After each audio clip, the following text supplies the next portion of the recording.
Баршаңызға сәлем. Менің арнама қош келдіңіз. Осындай дәмді котлеттер жасағыңыз келсе, видеоны соңына дейін қараңыз. Алдымен осындай құстың төс етін уақтап турап алатын боламыз.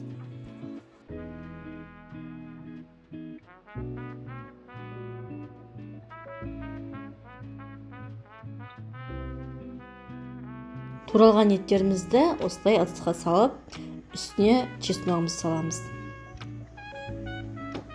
Сиырымызды теркадан өткізіп саламыз.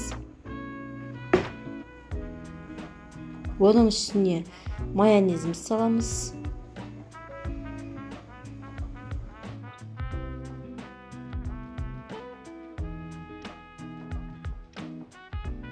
Дәміне қарай бұрышымызды, тұзымызды саламыз. Және үстіне жұмыртқамызды саламыз.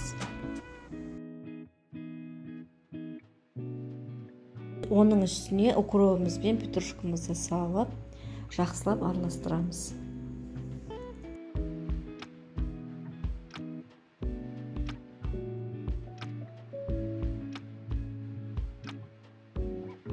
Үстіне 2-3 қасық ұнымызды салып, біркелкі болғанша араластырып аламыз.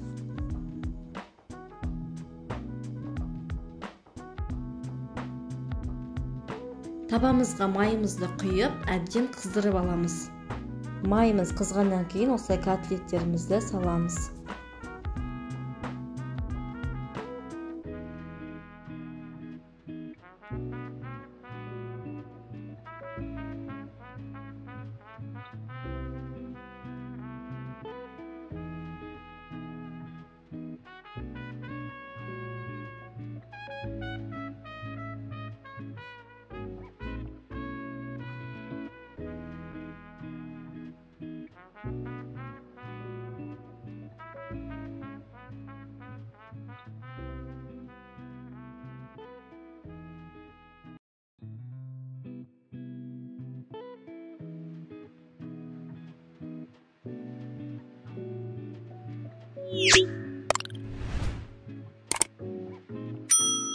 Міне котлеттерімізді осылай пісіріп алдық.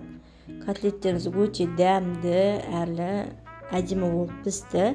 Қонақтарымызға осылай қаймақпен немесе майонезбен ұсынуға болады. Астарыңыз дәмді болсын.